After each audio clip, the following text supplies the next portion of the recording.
புதுச்சேரி சட்டப்பேரவை கூட்டத்தொடரில் பட்டியலின சமுதாயத்தைச் சேர்ந்த சட்டமன்ற உறுப்பினர் ராஜவேலுவை பேசவிடாமல் பாஜகவைச் சேர்ந்த சபாநாயகர் செல்வம் தடுத்திருப்பது கண்டிக்கத்தக்கது என அதிமுக மாநில செயலாளர் அன்பழகன் தெரிவித்துள்ளார்.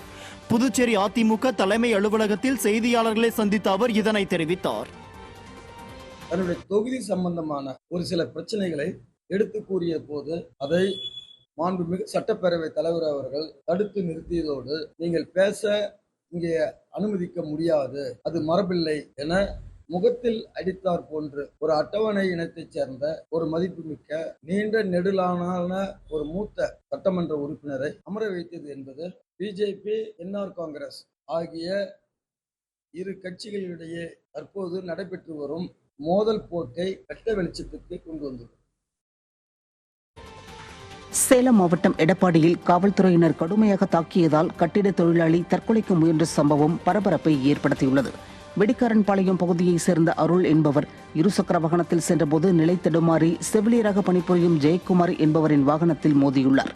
சேதமடைந்த வாகனத்தை அருள் சரி செய்து தருவதாக கூறியுள்ளார்.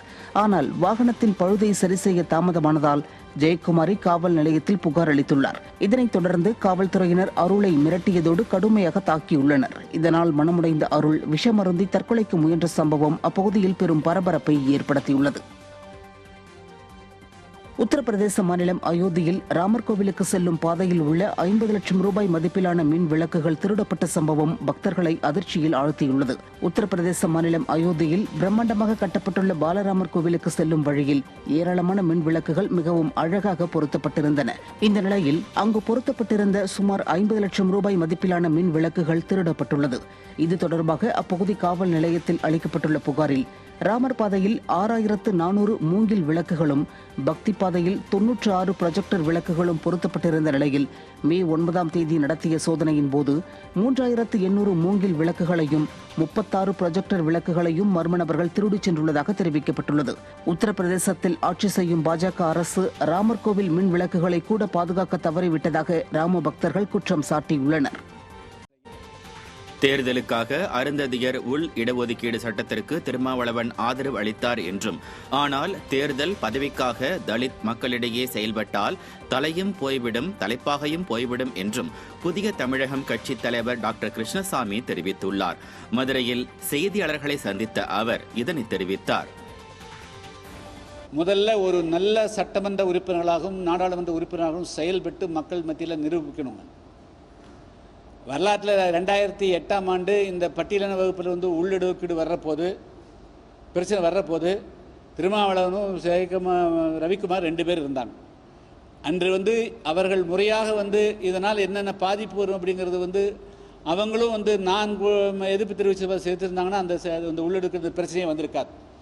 இதுபோல் தேர்தலுக்கு மையமாக வச்சு, பதவியை மையமாக வச்சு மட்டுமே தலித்தில் இருக்கக்கூடியவர்கள் செயல்பட்டால் ரெண்டும் போயிடும், தலையும் போயிடும், தலைப்பாயும் போயிடும். அண்ணன் சொல்படியே போதைப்பொருள் கடத்தினோம் என ஜாஃபர் சாதிக்கின் சகோதரர் முகமது சலீம் வாக்குமூலம் அளித்துள்ள சம்பவம் பரபரப்பை ஏற்படுத்தியுள்ளது. சர்வதேச போதைப்பொருள் கடத்தல் குற்றவாளி ஜாஃபர் சாதிக்கின் சகோதரர் முகமது சலீமை அமலாக்கத்துறை அதிகாரிகள் கைது செய்து 7 நாள் காவலில் எடுத்து விசாரணை நடத்தி வருகின்றனர். இந்த நிலையில் அவர் அளித்த வாக்குமூலத்தில் வெளிநாடுகளுக்கு சூடோ எஃபிட்ரின் போதைப்பொருள் கடத்துவதுதான் தங்களது வேலை என்றும், 2015இல் தொழிலை விரிவுபடுத்தி கைது நடவடிக்கையிலிருந்து தங்களை காத்துக்கொள்ள அண்ணன் ஜாஃபர் சாதிக் திமுகவில் சேர்ந்தார், தன்னை விசிக கட்சியில் சேர்த்துவிட்டார் என்றும் கூறியுள்ளார். மேலும் வெளிநாடுகளில் உள்ள போதைப்பொருள் கும்பலிடம் தங்கள் செல்வாக்கை நிரூபிக்க அரசியல் கட்சி தலைவர்களுடன் படம் எடுத்து அனுப்பியதால் அவர்களுக்கு நம்பிக்கை ஏற்பட்டதாகவும் கூறியுள்ளார். இதனை பயன்படுத்தி அண்ணன் ஜாஃபர் சாதிக் சொல்படி மலேசியா, நியூசிலாந்து, ஆஸ்திரேலியா உள்ளிட்ட நாடுகளுக்கு போதைப்பொருள் கடத்தி சட்டவிரோத பண பரிமாற்றத்திலும் ஈடுபட்டோம் என்று பகிரங்கமாக வாக்குமூலம் அளித்தது அதிர்ச்சியை ஏற்படுத்தியுள்ளது. கடலூர் மாவட்டம் சேத்தியாத்தோப்பில் விடிய அரசின் தகர டப்பா பேருந்து பாதி வழியிலேயே பழுதானதால் பயணிகள் அவதிக்குள்ளாகினர்.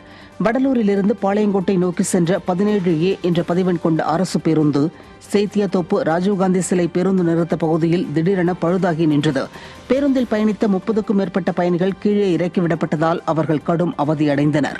அப்போது வேதனையடைந்த மூதாட்டி ஒருவர், பொம்மை முதல்வர் ஸ்டாலின் என்று இலவச பயணம் என்று அறிவித்தாரோ அன்றிலிருந்து நாங்கள் அவதியடைந்து வருகிறோம் என்றும், எங்களுக்கு இலவச பயணம் வேண்டாம் என்றும் வேதனையுடன் தெரிவித்தார்.